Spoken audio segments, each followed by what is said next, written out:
You're listening to the Mississippi Outdoors Podcast. I'm your host, Matt Wyatt. On this episode, hunting and baseball with Scott Berry, the winningest baseball coach in Southern Miss baseball history.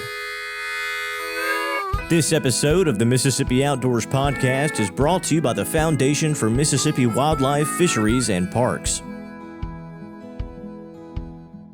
Welcome to the Mississippi Outdoors Podcast. I'm your host, Matt Wyatt. Listen, if you love hunting, which you probably do, and if you love baseball, you've come to the right place. Scott Berry is the winningest baseball coach in Southern Miss history.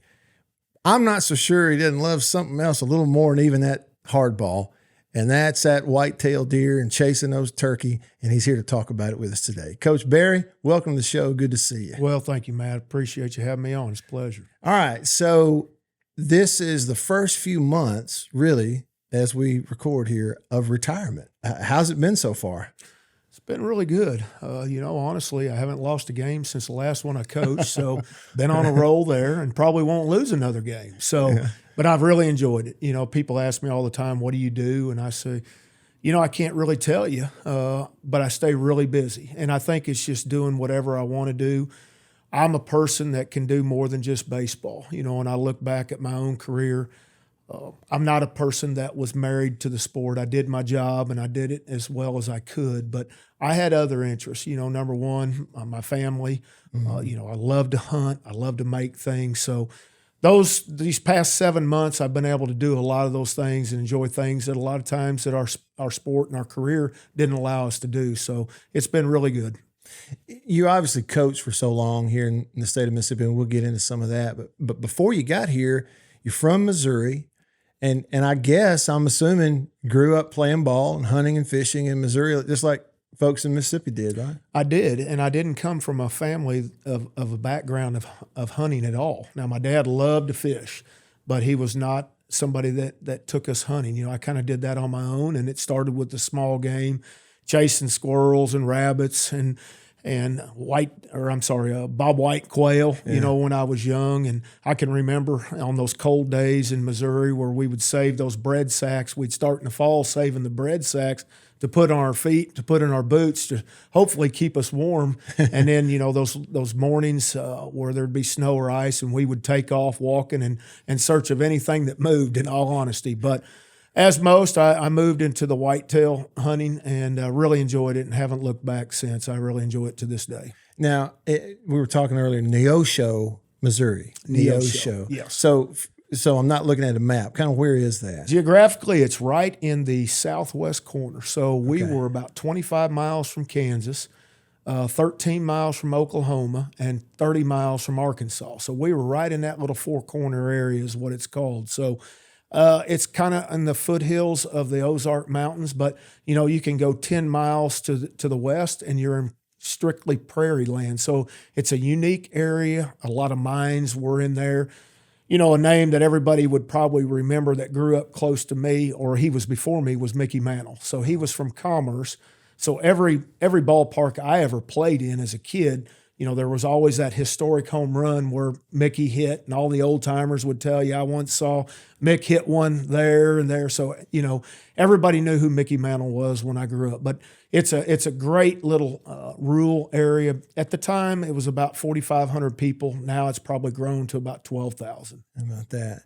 Okay, and so from those early days in southwest Missouri to winding up in Mississippi, how'd that happen? 1990 is when I moved to Mississippi. I had been working at Southwest Missouri State, which is now Missouri State University, as a graduate assistant, and then what was a volunteer before a volunteer was ever a volunteer in our sport. But honestly, Matt, I was at the end. I was like, I'm going to have to do something. I grew up working on farms as a kid, and that's kind of what I always wanted to do anyway. But it looked like baseball was about to run out. Well, then I got a call from Charlie Gray, who was an assistant at Southern Miss at the time, said that the assistant job at Meridian with Coach Palmer was open. I need to apply. And I did. I had met Corky 6 months prior to that at the American Baseball Coaches Association, so we kind of knew each other. And then 6 months later, I'm interviewing with him. I'm offered the job. I'll never forget it. I was offered $25,000. I called my dad and I said, Dad, you'll never believe this. They just offered me $25,000 to coach baseball. And he's like, well, I hope you're taking it. And I was like, oh, yes, sir, I'm taking it. So best move of my life. I moved to Meridian, was there for 10 years, met my lovely wife there. At that time, her name was Laura Guerin. She's from Pearl, Mississippi. So we both started our jobs at Meridian Community College, had our first child, Guerin, there in Meridian, and then obviously in 2000 moved with Coach Palmer. He brought me down to Southern Miss in the summer of 2000. Very cool. All right, so those early days, first job in Mississippi, you're at Meridian, newlyweds at one time, and then a child comes along. Even then, that early in your career, coaching baseball, were you still taking time and your hobby was hunting and fishing? You had time to do those things then? I did. And probably more on the junior college level than you have on the Division I level, in all honesty. But, I would go fish the Pearl River down we'd put in at NASA, in the fall on the weekends because we never practiced on Saturday or Sunday. So I would travel and stay with Charlie in Hattisburg, and we'd go fish Pearl River. Then we had a hunting camp on Lake Mike Connor down there for years. We actually started it back in 1992, so we did a lot of hunting down there around that lake. But, when Guerin came along in 94, and as he got a little bit older and was able to enjoy going hunting with Dad, those are the best memories that you have. At that point, you start moving away from you're mad at the deer, and you start trying to concentrate on spending that time with that youngin', and those were the times that were so special. Sure. I've heard once here and then a little bit ago in conversation, you mentioned being mad at the deer. And when I hear that, myself, I think about that competitive drive in a sport like, in a sport like football. Sometimes the madder you get, the better you do. It's not that way in golf and other things, but in some things it is. But is that kind of what you're touching? You say mad at the deer, but it's almost this competitive drive of here's what I want to accomplish. And I'm almost mad about it until I accomplish it. I think you're exactly right. We're all after that trophy, obviously, and we have to manage some other things with the herd, whether it's doe population or even cull bucks, if you're doing it right. But there was a time where I was really mad at them, and when I say that, I was very enthusiastic about going all the time and taking Guerin. Since then, he's 29. Certainly, he goes down his own trail now. Without me. But, at my age, at 61 and now retired, I know I told you just a little bit ago, when you have every day to go hunt, it doesn't, the drive isn't there like it once was when the job kind of told you, hey, you need to get away, because the storm's fixing to happen when the season gets here, and it's not going to let up for a long time. So I enjoyed the retirement. I didn't hunt near as much as I thought I would this fall. Now, maybe it's the first year of retirement and the adjustment of time management. I think next year I'll probably hunt a whole lot more than what I did this year. So, but I do enjoy being out in the outdoors and in the woods. Well, and when you win all the time, you don't have as much time off. Then the tournament happens, and then the postseason. And well, you're right. I mean, you're exactly right. There's not a summer break like there once was. And of course, the way that college athletics is now, recruiting is year round. So there's really not a break. But as a head coach, you kind of hold down the fort, and the assistants are the ones that go out and do all the recruiting for the most part. And we've all been there. I mean, we've all been assistant. We've paid our dues, and the majority of us out there want to be head coaches one day so we can sit our own seat and direct people. But, you're right. I mean, the further you get into postseason play with regionals and super regionals, and even in 2009 when we made it to Omaha, I mean, the summer was about over by the time, you got back home. But that's I'll take that anytime, though, honestly. Sure. So 14 seasons as head coach at Southern Miss, 23 with the program when you went to Southern Miss with Coach Palmer. The most, and coming into this year, so Coach O taking over for you, but that was, your program and an accomplishment there. 6 straight 40-win seasons. Nobody else in the country can say that, where the keys of that program that you've handed over. And it's just, it's fascinating for me to think about everybody on the outside that looks at those numbers and that accomplishment and those postseason runs at Southern Miss, all those wins, all-time winningest coach, and would think, well, surely you were someone who slept in the office all those years. You were that dedicated and you never saw your family. And you told me that actually spending time with family and hunting was just as much a priority for you all those years as coaching baseball. Absolutely. I was not married to the job of baseball. I loved coaching baseball. That was my job, and I did it the best that I could do, and I put every bit of effort that I could. But I was not one that instilled in our assistant coaches that you need to be here all the time. You need to be on the road all the time. Your family's the most important thing. Do your job, but make sure that your family's not neglected because of what you're trying to make the job into, And I feel like that we had that formula. We were very successful with that formula. I wanted our guys to enjoy their kids. It's a lot of times you would pinch yourself and go, I feel like I'm raising other people's kids more than I am my own. So, it was those kind of things that made me say, you know what, there's that family is very, very important. It's going to go by. Your kids are going to be grown up and gone real quick.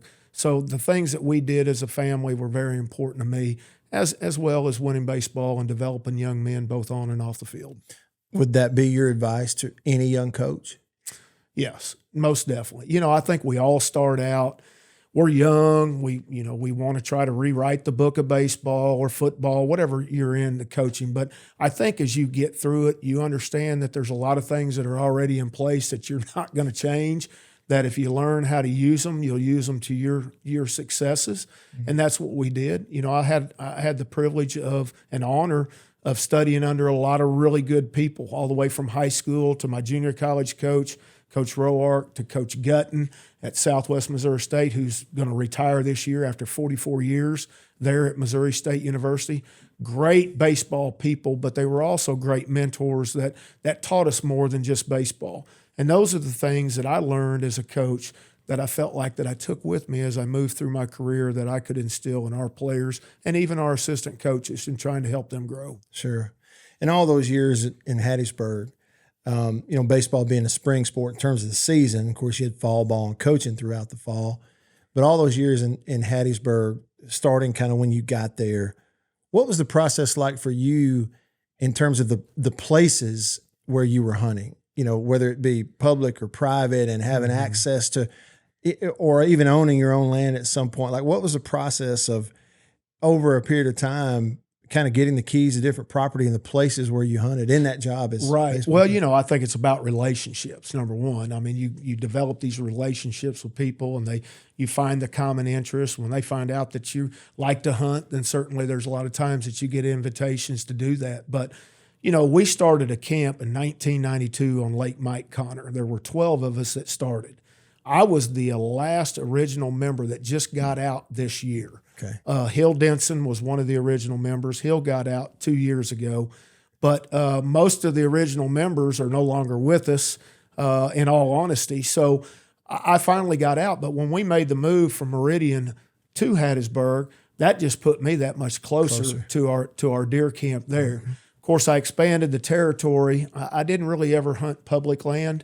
That is something that interests me now that I'm retired, that, I would love to go up and do some of the management areas in the Delta. I think that would be really neat to do, and that's kind of on my bucket list as I move through life a little bit more. But, Hattiesburg area is a great area, South Mississippi. We're most of Mississippi's fixing to shut down their deer hunting the 31st. We're still open until February 15th because we're in the southeast region. So we start 2 weeks later, but we get to go 2 weeks longer. So we're still open for a little bit longer. So, yeah. But it was a great move when we made that, and it opened some other doors through those relationships. You mentioned that camp you guys had that Coach Hill Denson started, and for those listening who don't know, Coach Hill Denson was the winningest baseball coach in Southern Miss history until you surpassed him this past year. Yeah. And there's so many angles there that tie in that I don't think it could be overstated how unique and neat that is for you, right? To be right there, be a part of the same hunting club with the man who you're sort of following in his footsteps as a baseball coach. Well, we were always close. He was part of what brought me to Mississippi along with Charlie. Of course, Corky played at Southern Miss and coached for Hill as a GA, and then came back in 1997 to work with him as an assistant. So we were always very, very close. Even on recruiting trips in the early 90s, we would all four go on trips. Charlie and I would room together, and Hill and Corky'd room together. So we were all like brothers. And where Charlie's moved off to Georgia and Corky's no longer with us, Hill's still around. I just had lunch with him today here in Jackson, and I get to see him a good bit. But yeah, it was really neat to be closer and be around a lot of the things that Southern Miss baseball is really about. And that was Hill's vision several years ago, and he's the one that started it, and we've been able to just kind of keep it going for him. And you saw him at lunch? Had lunch with him today, yes. So, what should have been an hour lunch ended up 2 hours. So he can extend a lunch period quite a lot. So yeah, I'm sure. I would think too, Coach, that you mentioned recruiting several times, and so many Mississippi kids, not just Mississippi, but so many kids from Mississippi that you've coached on that baseball diamond all these years. So I would think that the love for the outdoors, the hunting, the fishing is something that actually was something to bond around for a coach and player all those years too. You had to have players who they were eating up with it just as much as you were. Well, they were, and I tried to target those guys, or we tried to get those guys that like to hunt and fish, because don't get in trouble a whole lot when you're out hunting and fishing. It's just good, clean hobby. It's something that you're going to be able to do for the rest of your life. My office, Matt, was a man cave. I think I had 5 mounts in there, deer mounts, and I loved to watch, bring a recruit in and his family. And of course, a lot of times the mother, she'd be kind of looking around, and I would love to say, I know what you're thinking. I said, I collect deer heads. My wife collects shoes. So that's the trade-off. So, but we really, and everybody that came in, I'm telling you, about probably 85% of them were deer hunters, those kids. And we like those country kids, and Mississippi's full of them, and the surrounding states that really, really get into hunting and understand what it's about, and they've done it at a young age. And, when we break for that Thanksgiving holiday, I encouraged them, go get in a deer stand, man, get away from this for a little bit. Recharge those batteries and be able to come back refreshed and had that time away from it. And, there's a time to start preparing to get ready for the season again. And we have to hold them accountable to do that over Christmas. But don't miss that opportunity of doing things that you really enjoyed doing. And it always kind of played in our favor. Did you ever take a player hunting, or did they ever take you?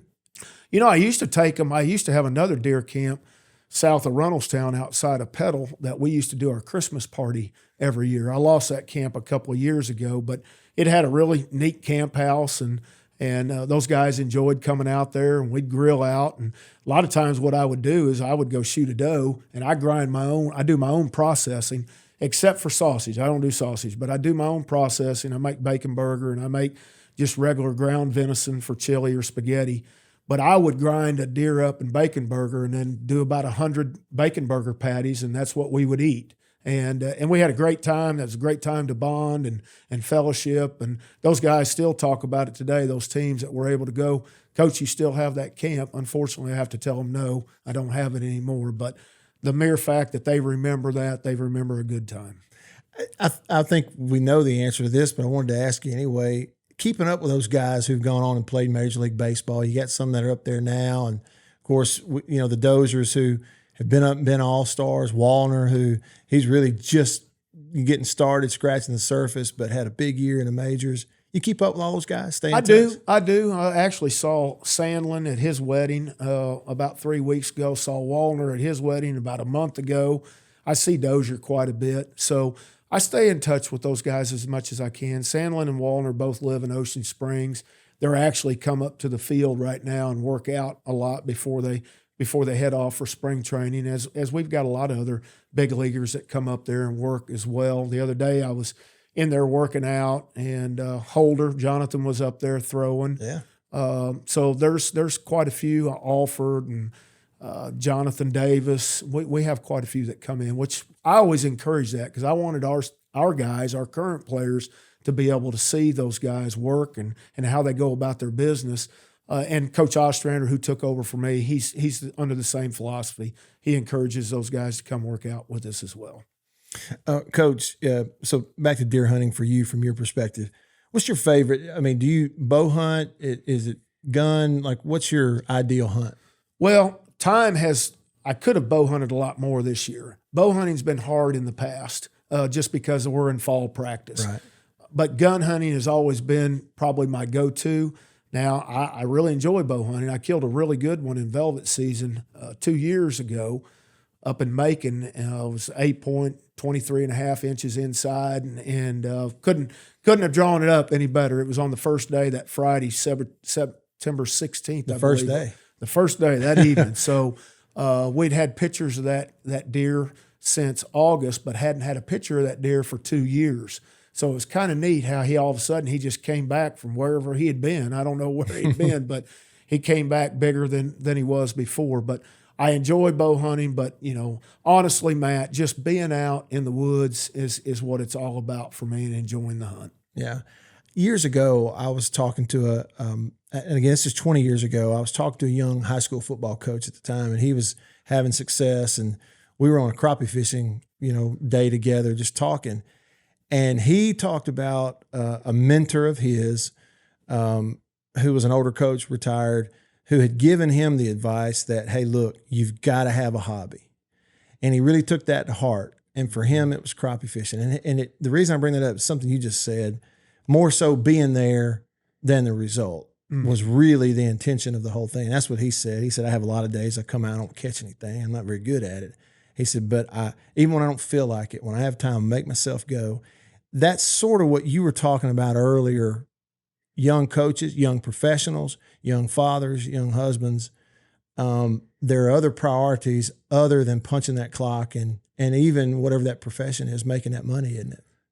100%. I think you can get obsessed with something too much. And certainly when that happens, then you have to kind of question yourself, hey, am I missing on something else? Mm-hmm. And that's what, time in a deer stand. Maybe it's time in the spring, turkey hunting, setting up next to a pine tree, yelping. Maybe that's the time that it gives me a chance to think about other things. Maybe it's not about hunting. Right. I mean, a lot of times when you're sitting in those situations, you're not sitting there looking at animals or birds. I mean, you're in anticipation of something, but it gives you time to reflect. Maybe it's a time to go to your Lord, and ask for prayers for people that need prayers. I mean, I use that a lot in my favor to try to use that time. Maybe there are times where you're getting ready for the season and deer season, and you're writing down practice plans in your mind. What do we need to do? What did we not do well in the fall that we need to really address on the first day? Because when they come back for practice after Christmas break, they have 3 weeks. NCAA gives you 3 weeks, not a lot of time. So you've got to be able to get everything in place. As we say, when it gets to that opening weekend, the hay's in the barn, it's time to go. Right, time to go. So this will be the first spring, and as long as you can remember, 39 years, that you won't lace them up and tighten the belt and put on that batting helmet and get in the dugout or hit the coach's box. What do you anticipate that being like for you? I don't really know. It's going to be different for sure. I mean, I'm going to. I feel like that I've had my time. I've done this for a long time, 39 years total. If you take in the GA and the volunteer at Southwest Missouri State, and then the 33 years that I've been in Mississippi doing it, I've experienced a lot of great opening days, and now it's time for Coach Ostrander and a whole new staff, or it's the same staff, but. It's time for him and his staff to embrace that opening day, and I'll be somebody that reflects on a lot of great ones in the past and enjoy the one that's right now in the present. So, just from a different angle. All right. So all those springs, though, that meant very little to no turkey hunting, except for COVID. Except for the COVID year. Well, so yeah, 2020. 16 games into the season, they shut us down. And then they sent us home. I mean, don't even come to the school. Don't come to the office. So, we were basically quarantined at the house as everybody was. Right. I think it was a time, and I hope that people understand and look back and see that as a time where people were important in their lives and they were taken away from us. Yeah. I did. I can remember my cousin who's passed away now. She told me, she said, Scott, the downfall of society is when we moved from the front porch to the back porch and we built privacy fences. That's when society started going the other way. But what was kind of neat about COVID, if there was anything that was neat, it was the mere fact that it brought people from the backyard to the front yard. It brought people back on bicycles in their neighborhoods. It brought people on the front porches waving to people as they went by, which they had never really done before. Right. So the interaction from one person to another was taken away, but it was one that we starved for because it paused us in time of what we had been used to. But it also took me into the woods. I did a lot of turkey hunting. I think I went every day except for 5 out of that year. My biological clock is yet to reset. I wake up every morning about 4:30 to 5. Can't sleep any more after that. So I guess I'll be ready to go this spring whenever the turkey season gets here for that. So, but it did teach me, honestly, at that time that that there's a lot more to this life and that people are important in it. It's interesting. I have not thought about that perspective. I really haven't. But looking back at COVID, the daily interaction with whether it be teammates or coworkers, that's gone, and we began to starve for interaction.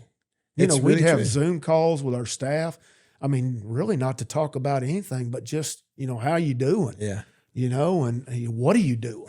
Yeah. Because we weren't allowed to come back to our offices for anything. So it was a different time, but I think what it did is it made you appreciate your fellow, human that you didn't no longer have at that time. Right. And sort of lit a fire in the back of your mind there. This turkey hunting thing's pretty cool now. It was pretty good. I won't lie to you. We had a lot of good hunts, and it was just great being out there and listening to the world wake up every morning. Yeah.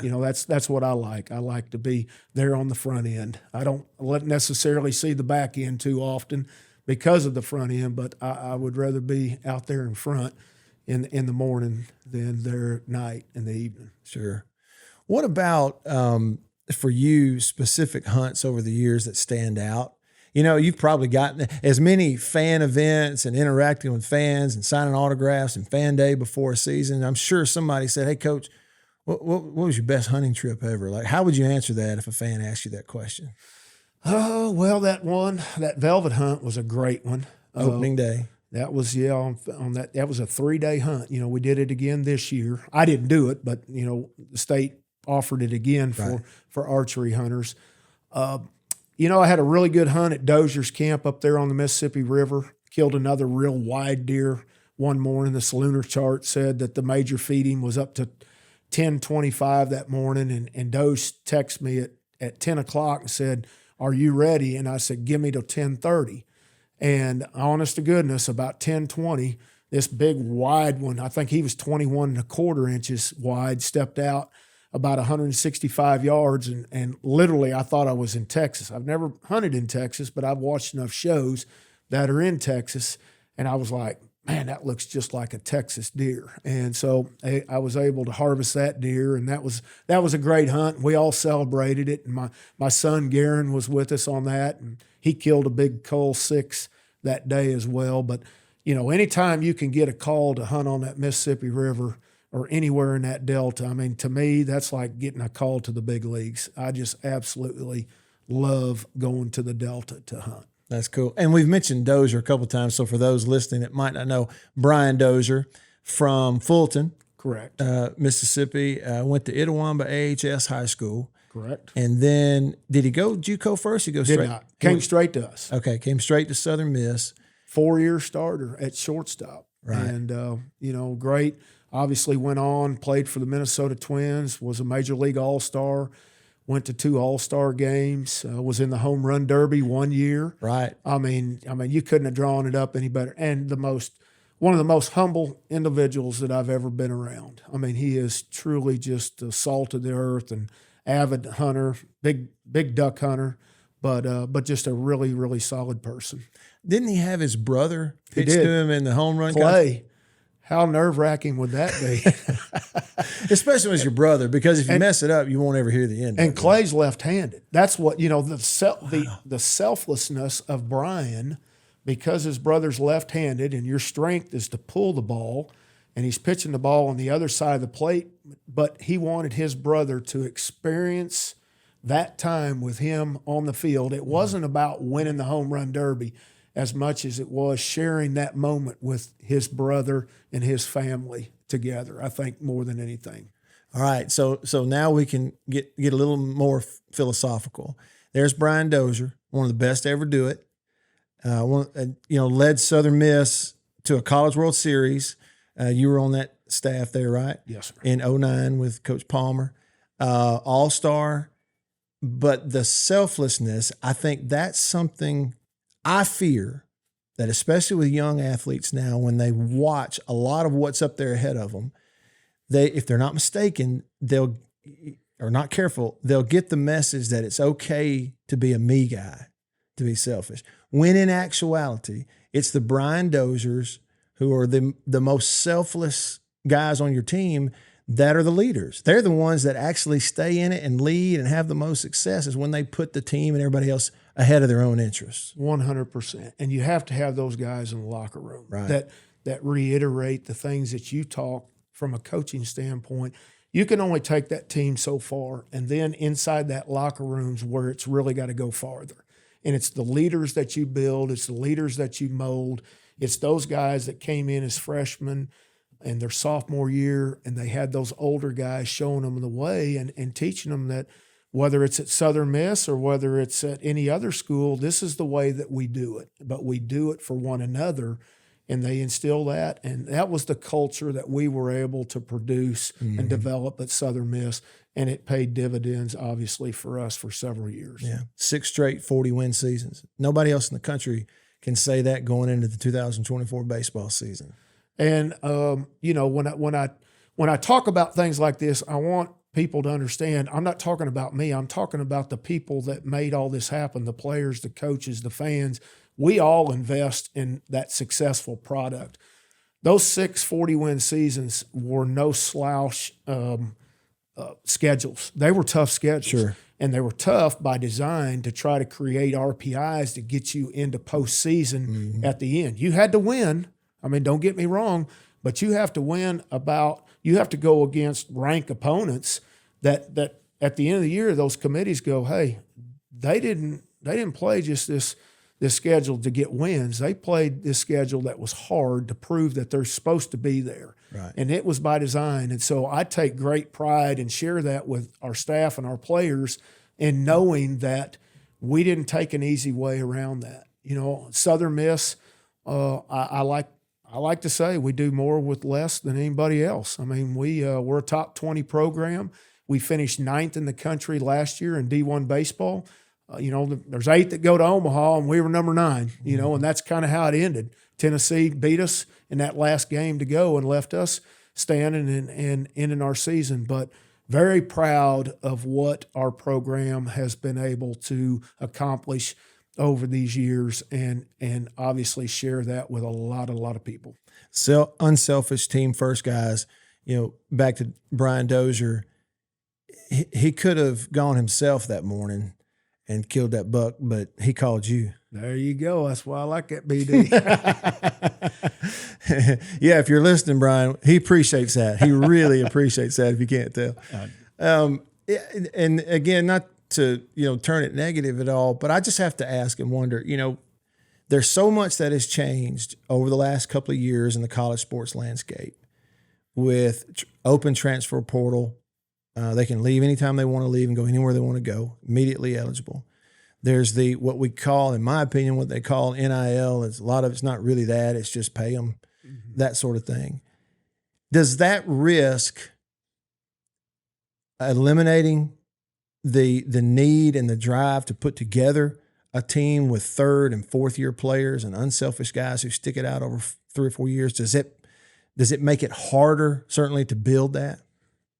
It does, I think. If you're trying to say, hey, in 3 years, we're going to be really good because this guy's going to be here, he's in his development, what we see, a lot of times those guys aren't going to be here, You're right. I think Saban made a great point the other day. It is what it is. You have to adjust. Right. If you're going to stay in this business, you're going to have to adjust and you're going to have to buy into it. Mm-hmm. Otherwise, you get out of it. And, I firmly believe that's why he got out of it. He didn't like the direction that things were going with our sport. I think, and everything that we talked prior to that there was about selflessness, building chemistry in the locker room, having those leaders present. It's hard to do that when you say they may not even be here, right? But they're still important to that year, and you hope that what transpires in that year will keep that individual there with you. Matt, there's a time and place for somebody to transfer. Obviously, I've had to have those difficult conversations where a kid didn't want to leave, but his time at our program didn't look like he was going to get on the field. So, is it the right thing to say, hey, let's try to get you to a place where you can go play? Because this window of opportunity keeps getting smaller and smaller. You're going to run out of time to play. At the end of the day, do you want to play or do you want to keep setting?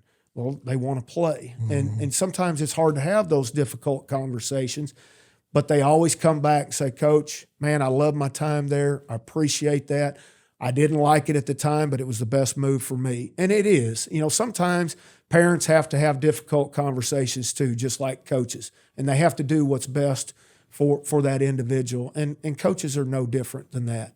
But now, we're in an era right now where a lot of people associate it.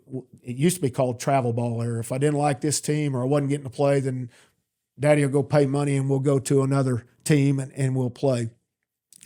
Everything that I've always done in my career has always, when I cut my teeth in this, it was about developing young men, both on and off the field, to prepare them for life after baseball.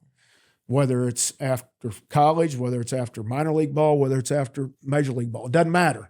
You're going to have to live beyond the game of baseball. How are you going to live? What kind of father are you going to be? What kind of husband are you going to be? Those things are the things that are important. And there's real life situations that we need to prepare you for. And a lot of these things today that we're experiencing, that's not real life. Yeah. Right. And I have a problem with that. That's not to me, that's not part of the education that they signed up for, that they're supposed to be signing up for. So I think coaches just have to be really, really good at being able to get across the points that are important and keep instilling about what this time in your life is preparing you for in the future. Well, and not to reach across the table and pat you on the back, but hearing you talk, if they don't take advantage of having you come in there and talk to those guys from time to time, they would be making a huge mistake. Now, that's just my opinion. I hope they do give you that opportunity. And I know you're not coaching and you're going to be hunting and doing some other things, but I hope you have the opportunity to still interact and be a part of the program. I think you will. Well, of course, I let Oz give him his space. I do go up there 3 days a week and work out. That's part of my routine. I think, some advice from some retirees: have a routine. Make sure that you're in a routine. Larry Fedora, I remember him calling me and saying, have a routine that you do every day, because he's experiencing the same thing, with retirement. And I do. I like to work out, and I like to, try to stay as fit as I can. And so I go in there and lift at the weight room at the baseball office or at the baseball facility 3 times a week, Monday, Wednesday, Friday. And I get a chance to interact with those kids and that are still there, and the ones that we signed, and also the coaches. But at the same hand, at the same time, I get out of there. I get my work in and I get out of there and give them their space with it. So sure. Do you ever have to pay for a meal in Hattisburg? Oh, yeah. Really? Okay. Everybody in Hattisburg, if you see Coach and Laura out, pay for the meal. I mean, it's that should come with being the all-time winningest coach. You won't admit it. I can say it, but you can't. No, I don't. I don't expect anything like that. Don't want anything like that. And I do have to mention my daughter. When she watches this, she'll be upset if I don't say. But I do have a daughter that's a junior at Ole Miss, and her name is Kitty Grace Berry. So she's a Kappa Delta up there, and I'm very, very proud. Her mother and I are very proud of her and where she is. She's vice president for learning and development with Kappa Delta sorority. So she's doing really well. But she's she's daddy's little girl, and we're pretty tight. So she's a special one. She came along in 2003 after we moved to Hattisburg. So Garen was born in Meridian. He and his wife moved back to Hattisburg. He's a loan officer with Southern Ag Credit now. Yeah. So, he deals with recreational loans for recreational property. So this is right up his alley as well. So very proud of him and very proud of my daughter. Your daughter hunt with you? Was she into the outdoors at all? She has been a couple of times. We had one really, really good hunt one time. It was Christmas Day. It was probably about 2014. She put on a fake mustache. I can see the pictures of it now. It was actually, I think I was actually with a muzzleloader that day, but we had a great time in a blind. Of course, she was making all kinds of noise like they do, but she would like to go hunting with me a whole lot more than what she does. Well, she might have the opportunity now. She might have. You have a little bit more time than you used to. That's right. All these years. That's great. Coach, it really is a pleasure to talk to you. I could be selfish and just keep talking and talking and talking, but I got to wrap it up at some point. To wrap it up, for those that are listening that have been Southern Miss fans all those years, there'll be a bunch of them listening and watching this that bought tickets, season tickets, sat out in the roost. What's your message to those folks? Just enjoy it. Continue to embrace the program and invest in the program. Every time I do an interview when we're playing other teams in the state, Ole Miss and Mississippi State, I always make a statement. It's the greatest baseball state in our country. I mean, there's no other state that comes close to it, and it starts from the little leagues, and it goes all the way to our colleges. We're blessed with 3 very good Division I baseball programs. We got outstanding Division II programs in our state, NAIA programs. We got junior college program. It's a great baseball state, and it was one that I've lived in now for 33 years. And I won't lie to you, it has given me everything that I want in my life, from my job to my wife, to my family, to the things that I enjoy. Great outdoors, a great wildlife fisheries department that really invest in what people enjoy doing, and that's the outdoors. Right. Coach, thanks. Thank you, Matt. That's Scott Berry, the all-time winningest baseball coach in Southern Miss history. He's retired now, and you'll see him in the woods somewhere soon. I'm Matt Wyatt. Thanks for listening to the Mississippi Outdoors Podcast, and we'll see you outdoors.